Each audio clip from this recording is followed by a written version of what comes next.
Good afternoon, welcome back to the MCDFNL Footy Show for another week, a fantastic week of football and netball just gone. And we mentioned it might be a tipster's nightmare, and it proved to be exactly that, which we'll see throughout the show. Joining me this week again, well, they're officially the co-hosts of the show now. We can't split them. Firstly, on screen left, Sam Gowers. Sam, welcome to the show. Thanks, Sean. Good to be here as always. Good to see we've got you projecting a little bit more this week, mate. We've put the high chair on you this week, so expect some big performances from you. Yeah, the high chair's got my confidence up. Good to hear, mate. Nice and loud coming out of you, nice and high, chest out, back, shoulders, laughing straight down the barrel. Thanks, also joining us this week, the operations manager of the MCDFNL, Scotty Carey. Welcome, mate. Thanks, Sean. Good to be back again. Didn't hit you with the sledgehammer just as badly as I did Sammy, but your time will come. Thank you. Let's go straight into the games this week, Scotty, and we'll actually have a look at a game that you attended on the weekend. What a match this was. Newstead taking on Navarre at Newstead, and I suppose not only did we not see this one coming, we didn't see the magnitude of this one coming. Newstead 19-14-100, Navarre 19-14-128, defeating Newstead 9-3-57, the Steaders' first loss for season 2013. Murphy, Brennan and Scott, 3 goals each for Navarre, 2 each to Lee, Parry, Hendy and Parkin. Jonty Entwistle, 3 goals for Newstead. Daniel Christmas kicked 2 as well. Louis Hannett, Daniel Parkin and Ben Scott, the better players for Navarre. Newstead, Wall, Gilboy and Mark Ramsey, they're better players on the weekend. Scotty, take us through it. At quarter time, very much looked like Newstead were in control, but the Grasshoppers came out and went bang in the second quarter, and that did Newstead for the day. Yeah, they certainly did. Look, Navarre didn't play all that badly in the first quarter. They were probably lacking a bit of avenue to goal. Their pressure was up. Newstead got a couple of nice goals and kicked away, and you thought that, yeah, they continue on with their form. But like you said, Navarre just come out and their pressure went up. Their skills off half-back and around the ground was outstanding. And Newstead never looked like getting back in the game at all, to be honest, at half-time. Navarre were awesome. So a credit to them. I think a big wake-up call for Newstead, who probably haven't played many of the top sides so far this season, and you could tell with the pressure that Navarre put on that they weren't ready for it. They've got another big test this week, and we'll talk about that a bit later. So, but like I said, the spread of Navarre's midfielders, their goal kickers, they were far too good. We saw the better players on the screen before, but who impressed you, especially for Navarre on Saturday? Oh, you can't go past Parkin. Especially in the first quarter, his body work and pressure on the ball was fantastic, and he probably didn't get a lot of it in the first quarter or so, but as the game opened up, his skills come to show. Brennan kicking 3, always good. Lewis Baker, I thought, was pretty good in and under as well. So it was pretty even game across the board for Navarre. Sammy, what does this mean for Newstead? Obviously, their first loss for the year. Scotty quite rightly pointed out that they haven't played many of the top sides yet this season. Of course, they play Carisbrook this weekend. Is it the loss they had to have, or do you feel that it's something that if Carisbrook show them up this week, then maybe all the pre-season hype might not have been justified around Newstead, or did they just miss Sam Kerr that badly? I think Newstead was just always going to drop one along the way. This might be the wake-up call they need ahead of Carisbrook, and I think they'll come out firing next week. What it has done is, remember that mid-season review that we did 2 weeks ago on the show? Put that completely out to pasture already, because we thought that Newstead would go through the rest of the season undefeated. 1 game in, we're done and dusted with that. So it'll be very interesting in a couple of weeks. We'll look back on that as we get close to the finals and see just how far out we actually end up being. Second game we'll have a look at for this weekend, and I suppose another bit of an upset victory, even though they were playing at home. It's one that we mentioned as a danger game last week, Sammy. Campbell's Creek defeating Talbot 16-8-104 to 12-11-83. Adamson, Stone and Noble 3 goals each for Campbell's Creek, 2 each to Burzicott and Climac. For Talbot, Brandon McRedmond and Ross Wise, 4 goals each, a good tandem up forward for the Hawks, and Clark with 2. Best for Campbell's Creek, Joel Smith back into the side, as well as Chris Stone, Sammy Noble and Jared Hodderis.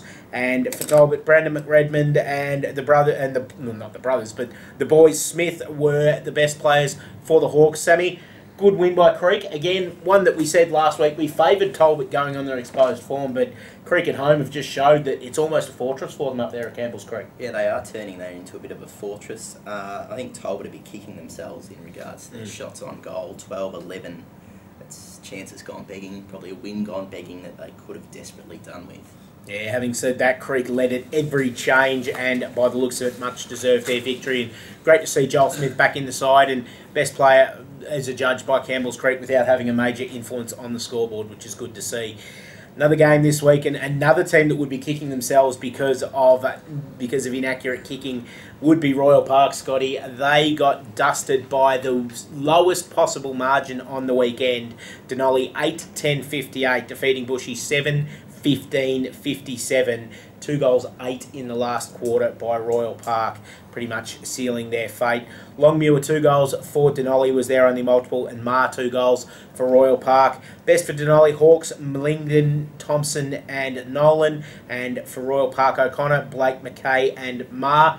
This will be heartbreaking for the boys at Royal Park. As we mentioned, 10 scoring shots in the last quarter. They've kicked 2 goals, 8. Their backline did everything right. They held Denali to just the 2 shots, but couldn't get over the line. Yeah, it's certainly a win gone begging there, Sean. You're not going to win games if you kick like that. No, I think they've had a shot probably in the last 10-15 seconds. It's sailed wide as well and probably would have put them in front. So certainly one they'll be missing, and you never know what it does for the rest of the season. But I think they'll move on, and they're getting better and competitive every game, and it's only going to take some accurate kicking, and they will get over the line a few more. So. Other side of the coin, Sammy, Denali's second win in a row now, starting to gather a little bit of momentum. Yeah, it's good for Denali to get a couple of wins on the trot. Bushy, as Scott said, would be pretty unhappy, but yeah, Denali would be very pleased with themselves over the last couple of weeks, I'd imagine. Moving along, Harcourt 18-10-118, defeating Maldon 10-16-76 this week. Good win by the Lions in another one of those 50-50 games that we thought looking into it, and Harcourt have done the job nicely. Paul Chaplin kicked 6 goals for the Lions, Kyle McLean 4, Gibson, Purdon 3 each, and Matt Geary with 2 goals for Harcourt. Kyle 3 for Maldon, Elliott 2 were their multiples. Best players for Harcourt, Mitchell, Chaplin and Davis. And for Maldon, McKnight, Horn and the 2 Kellys, Hayden and Nathan. Good win, Scotty, by Harcourt. This was one where we mentioned last week, even when we did our mid-season review, that they were flying under the radar a bit, and that this was a game that I don't think we tipped them to win, but they've ended up getting it, and they've showed that they could be quite dangerous in the coming weeks. Yeah, I don't think they'll be flying under the radar anymore, nope. Sean. Especially away from home, pretty convincing win. Blokes like Paul Chaplin's probably looks like he's coming back into his very power form, kicking 6 goals, so they've probably got a couple of youngsters there. Alex Purdon, he'll be pretty dangerous in a couple of years, I think, the big fella. He's kicked another 3 there. It's probably not all doom and gloom for Maldon. I mean, young Tommy Horn is in the most weeks now, and he's a bit of a shining light, but it doesn't look all that flush for the Bombers. No, that's right. Although, having said that, Harcourt, very good side at the moment. Speaking of sides starting to hit their straps, Natty Bialaba are one of those. Their 3rd win for the weekend, climbing into the top 8, 18-5-113, getting the win against Avoca 10-9-69. And I'd imagine, Sam Gales, there's not too many sweeter wins for Natty Bialaba Football Club than beating Avoca at any time throughout the season. No, arch rivals, and yeah, Shane Green said after the game that he thought this was Natty's best win of the season, probably their best game so far as well. Let's have a look. Mark Fitzgerald, 5 goals for Natty. Stagg 3, Douglas, Ross, Mortlock 2 each for Natty Bialaba. Adrian Pilgrim kicked 4 goals for Avoca. Interestingly, Murray Bond back into the side, but only the 1 goal for the Bulldogs on the weekend. Best for Natty, Ross, Fitzgerald, Stagg, Ross, Weir and Long. And for Avoca, Lockie Edwards, Alec Wiltshire and Adrian Pilgrim, they're better players. How did you see this game panning out, Sammy? Obviously, Avoca had the lead at quarter time, but from then on it was all Natty. Yeah, Natty sort of run away with it after half-time. Mark Fitzgerald just ran right up forward, 5 goals. And Matt Stagg coming back into a bit of form with 3 goals as well, so he's one that other teams need to keep an eye on. How did the Avoca forward line look? Obviously, Bond coming back in, Pilgrim's kicked 4 goals, the 2 big targets down there. How did that work?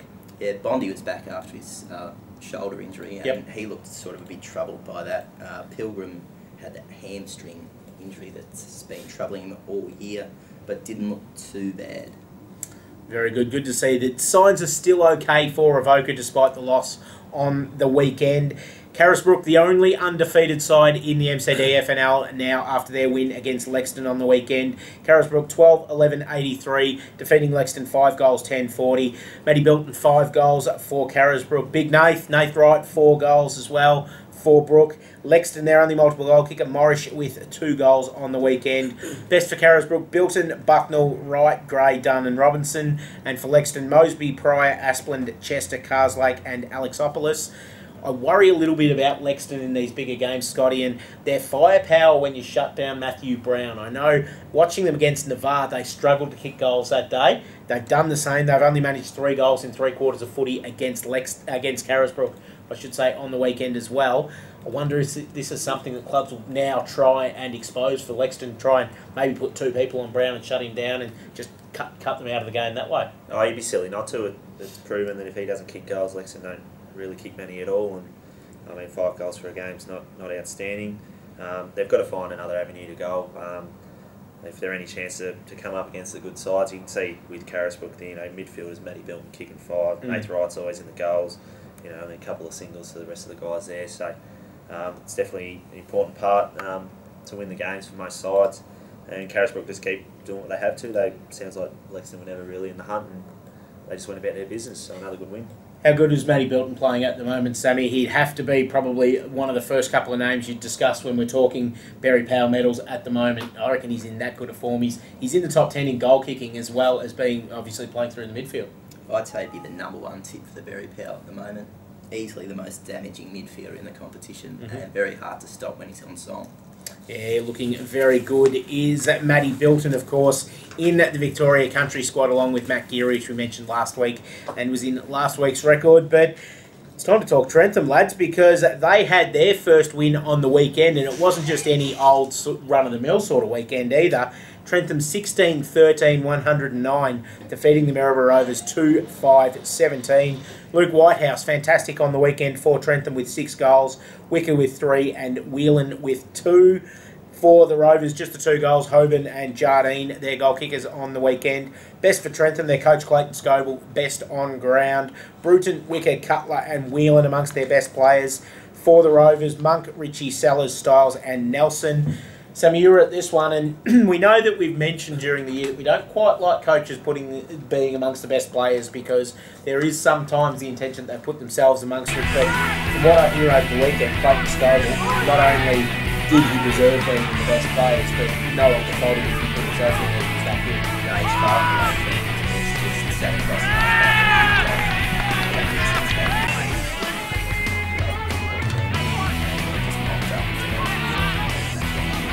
How did the Rovers start this game? Because obviously we know during the week that they fancied themselves in this one, so they should have. And there was comments mentioned our way when we actually took Trentham a couple of weeks ago that they wanted to kind of go out and show everybody what's going on. But they've come out and they've only kicked 2 goals for the day, and that was in 1 quarter of footy. They were scoreless in the first, but scoreless in the last quarters against the Trentham side that, all due respect to Trentham, haven't set the world on fire this year. Yeah, I think Rovers went in with a few blokes who might have been a bit injured. Okay. As we said, they were desperate to get that win. And yeah, just too few avenues to goal for Rovers. It's, even though Trentham, Scotty, haven't had a fantastic season to date, and we know the struggles that they've had, these can be the kind of wins that can kickstart sides sometimes.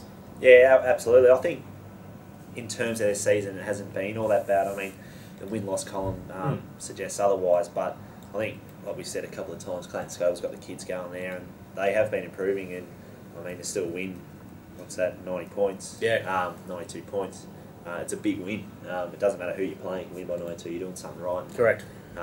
Yeah, I think they're on the right path, and I wouldn't be surprised if they knock over a few sides this year. Yeah, fantastic to see the Saints up and going. Gents, let's have a look at the netball results from the weekend, because some very interesting results in netball ranks as well. And Navarre, who undefeated and have had a fantastic start to the season, didn't quite have everything all their own way this past weekend, Sammy, against a Newstead side that have been up and down, and now they know that they can match up with these key sides when they need to. The result was 43-36 in Navarre's favour, with Jess Parry 24 goals and Taylor Mason 19, but a solid effort by Newstead. Whilst they didn't lead at all at any of the changes throughout the game, they know they can hang and bang with Navarre now. Yeah, like we said last week, Newstead probably wouldn't have been that happy with where they're at the moment. But this week's just shown that they can mix it with what is the competition's top team.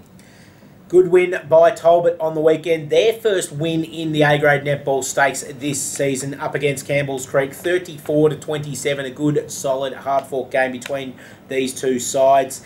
Denali 48 defeating Royal Park 25. Denali well and truly back on track in season 2013. Maldon moved to second spot on the ladder with a big win over Harcourt on the weekend, 57-24, with again Beck McKnight and Avalon Crom starring in the goals for Maldon. Natty and Avoca, close game on the weekend. Nothing much between these two. In fact, there was only one goal between the sides at the half-time and three-quarter time breaks before Natty got out to a 3-goal lead come the end of the game, winning 38-35. Naomi Medlin and Ash Edwards, the better players for Natty. Alana Burge and Lucy Walkley, the better ones for Avoca. Probably the upset of the round, Carisbrook, who have been in good form so far this season, getting over the line against Lexton, the reigning premiers, 50-40 in a game that Carisbrook led at every change. Fantastic win by Carisbrook. And then on Sunday, the Maryborough Rovers at 52 defeating Trentham 29. Good win by the Rovers. Bethany Fitzpatrick, once again, the best player for the Rovers. Ladder for the A-grade netball flashing up on the screen at the moment. We can see Navarre undefeated on top of the ladder. Maldon move into second. Eagle on wins with Natty in third. Denali and Carisbrook fourth and fifth. Lexton dropped to sixth this week, and they're dangerous because they're only one game away from completely dropping out of the top 8 now, with Newstead and Harcourt 7th and 8th and Royal Park in 9th, and also Maryborough Rovers in 10th, just one game behind them. Avoca in 11th with 2 wins. Talbot moved to 12th this week following their first win of the season. Trentham in 13th, and Campbell's Creek yet to open their account for the season. Big day for junior football this weekend as well, Scotty, because the Ballarat District Junior Carnival's taking place this weekend at the Eastern Oval in Ballarat, where we'll see under 16 and under 14 footy sides for the MCDFNL take on a side from the Central Highlands Football League, and also 3 netball grades in action. Yeah, it is fantastic, Sean, to get our juniors out there and showcase their talent against some pretty good leagues. With Central Highlands, we've got fantastic junior structures. Be a good day down Eastern Oval, playing on a fantastic venue.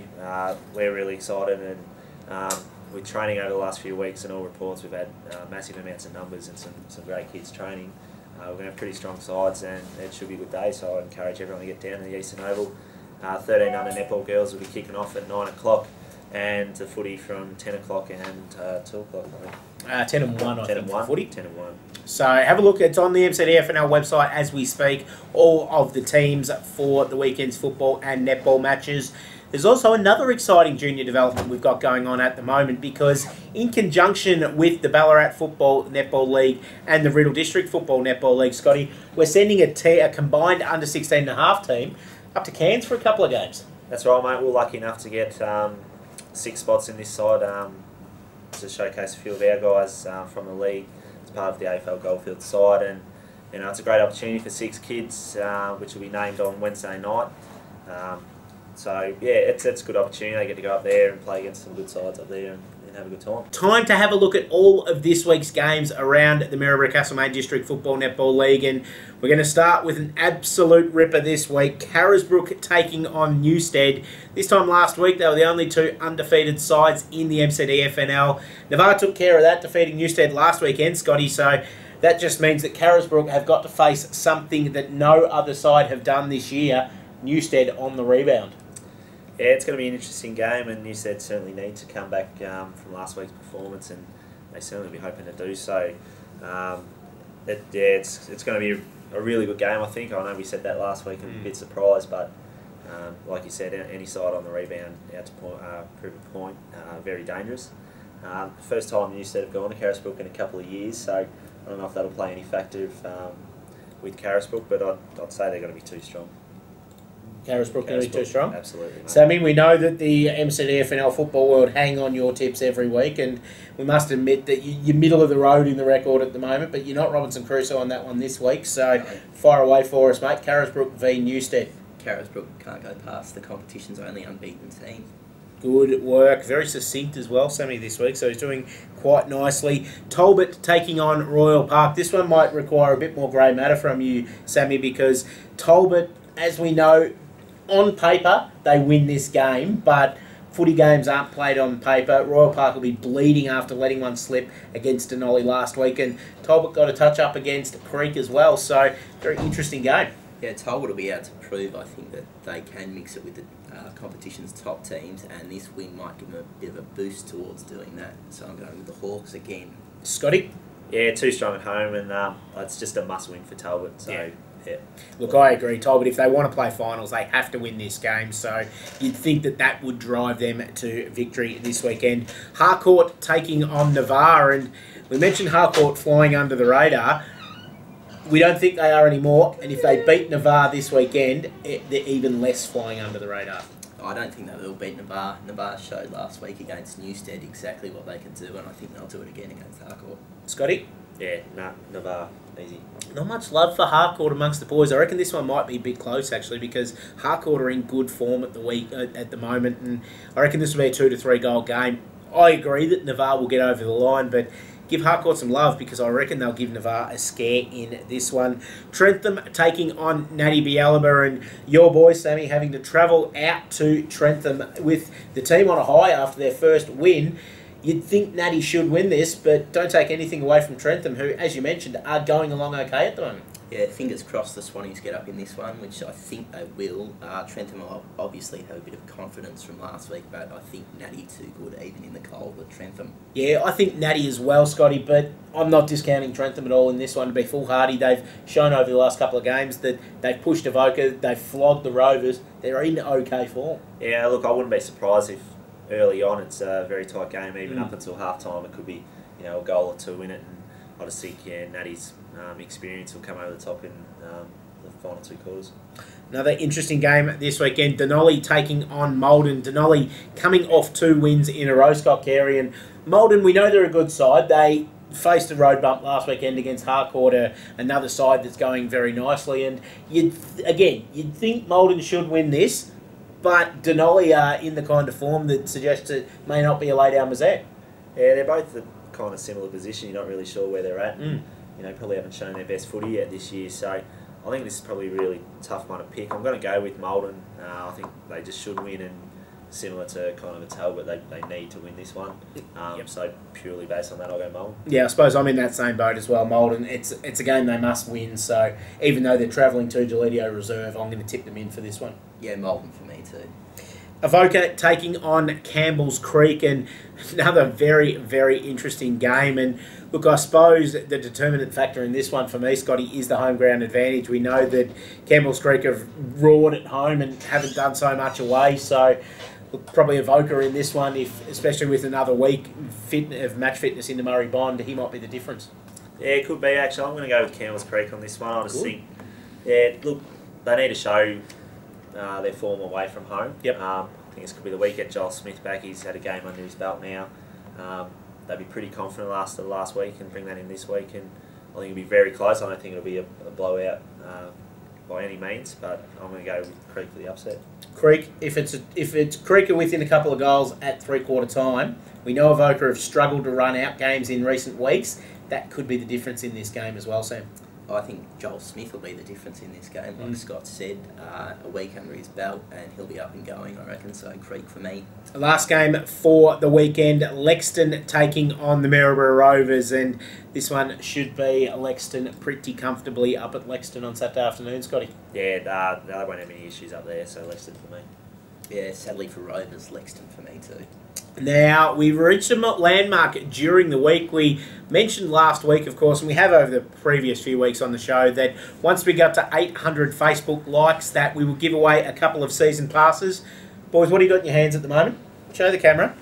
Lovely work. Scotty gets up nice and close. Beautiful stuff there, because basically as soon as the show went up, bang, bang, bang, likes. We're up to 807 likes on Facebook at the moment. So it's time to give away a couple of passes that will get you into every game for the rest of the Maryborough Castlemaine season. And we've done it through a very random process. We put all of our Facebook fans, it was a pain in the bum of a process to do, because we put them on a spreadsheet, we cut it out, put it in a hat, drew it all out, that kind of business. Congratulations. What are you doing? What is he doing? It's a massive prize, Sean. I'm just getting really excited. It is indeed. And they are Julie Saunders. Congratulations, Julie. And the second winner, it's a reasonably familiar name too. We had to double take when I pulled this one out. Luke Whitehouse. Congratulations to Luke, and give us a buzz. Drop me an email, sean@ballaratfl.com.au. Let me know how we can get those to you. Sammy, we might even get you to drop Luke's out to him on the weekend. Trentham, Because yeah. playing obviously for Trentham, you're playing against them this weekend, so we'll get you to hand deliver that one. And so Julie, get in contact with me and we'll put your pass in the post. You're getting in free to every MCDFNL game for the season. So actually, Luke, get in contact with me as well, and I'll pass your details over to Sammy so he can give you the pass before you get in the gate, so you don't have to pay to get in on the weekend. I'd hope he wasn't paying to get into his own home game, but Still, you never know. Just in case, just make sure that it's all kosher and all done. And that's us for another week, ladies and gentlemen. Boys, thank you for joining us today once again. Scotty, fantastic work by you. Not a problem, mate. And Sammy, you've had a shave this week. I like it. You're much more clean presented. You're up high. You're confident. You've probably put in your best performance of the year. Yeah, I'm out and about, so thanks for having me. Good work indeed, boys. That's the MCDFNL Footy Show for another week. It's been a pleasure bringing you all of the MCDFNL information for another week. We'll see you next week.